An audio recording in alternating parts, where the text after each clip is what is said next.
ఇప్పుడు బంగ్లాదేశ్‌లో వాళ్ళతో తృణమూల్ కాంగ్రెస్ సంబంధాలు ఏదో పాపం ఓట్ల కోసం రమ్మంటుందిలే, లేదా మానవత్వంతో బంగ్లాదేశీయులను రమ్మంటోంది.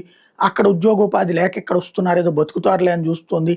కలకత్తా పోర్ట్ ఉంది కాబట్టి, దానికి అనుబంధంగా పనులుంటాయి కాబట్టి, ఆ పనులు మనోళ్ళు తక్కువ దొరుకుతున్నారు కాబట్టి చేస్తున్నారు. ఇట్లాంటివి చాలా వరకు అనుకున్నారు చాలామంది మమతా బెనర్జీ మీద. కానీ నేరుగా మమతా బెనర్జీ యూనస్‌తోనే మాట్లాడి బంగ్లాదేశ్‌లో బెంగాల్‌ని కలిపేసి తను ప్రధానమంత్రి యూనస్‌ని అధ్యక్షుడు అవ్వడానికి ప్లాన్ చేసిందన్నటువంటిది మనం చెప్పట్లేదు.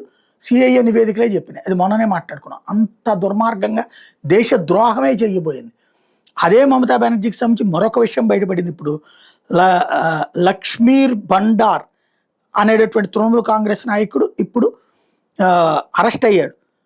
ఎవరైతే ముస్తాఫిజుల్ రెహమాన్ బంగ్లాదేశీ నాయకుల దగ్గర నుంచి ఇతనికి డబ్బులు పడ్డాయి. ఇతని అకౌంట్లో 3 అకౌంట్లలో డబ్బులు పడ్డాయి.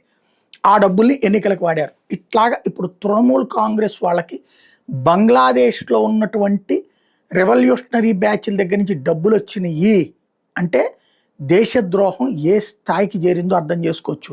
అదృష్టవశాత్తు ఎన్నికల్లో ప్రజలు వాళ్ళని గెలిపించారు కాబట్టి నడిచింది కానీ బీజేపీ, లేకపోతే దేశాన్ని నమ్మేసేది ఈవిడ.